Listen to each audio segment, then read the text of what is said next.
Okie doke, we are doing a still life. And this is the inspiration. I'm in this house that has all sorts of very interesting knickknacks from around the world. And this one stood out to me.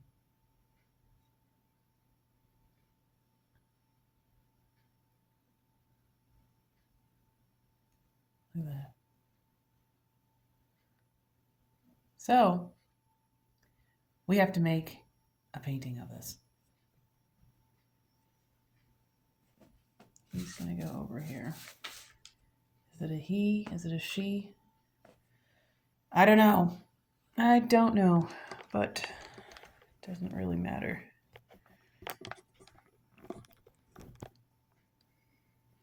Okay. So, another thing that we're playing with, I started putting this on. Okay, let me show you what this is. This right here, I don't know how to make this thing focus, but whatever. It's Winsor & Newton art masking fluid.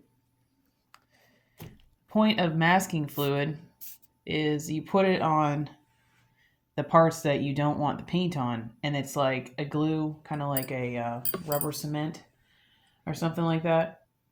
And then it's easy to take off, so you can do the background and not besmirch your main character. So we're still doing the background. Still doing the background, and what we are going to need is some green, because there's these amazing spider plant curtains. Instead of curtains in this house, we have spider plants. So those are going in the background, which is just so exciting.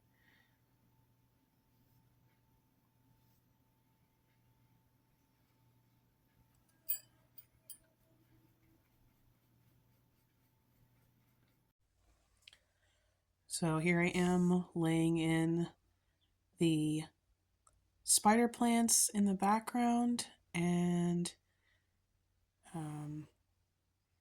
just wanted to speed it up. All right. It is gouache, and so it is opaque. So you can paint it over these other colors, and you don't get too much smearing, or you don't get too much like bleed through.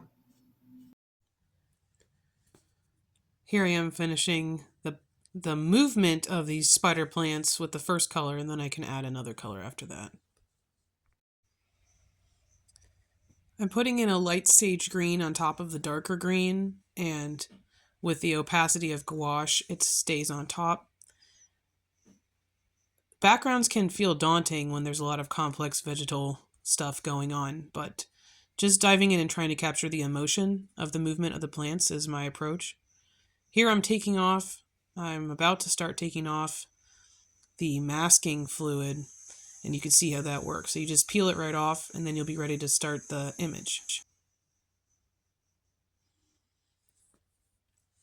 Got the masking fluid off, and we can start laying in the kachinka face.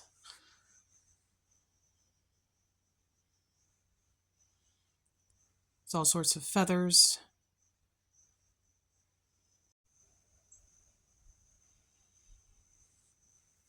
Putting in some of the colored elements on the bright colors, turquoise and red. This is such a powerful figure.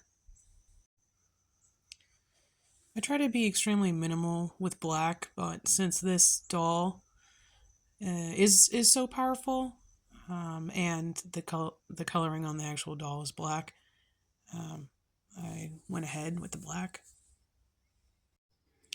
This is my final image. You can see I filled in the rest of the coloring on the doll. It's a little chaotic in the background, which is what I wanted, and I used some stamps at an open studio with some colleagues of mine.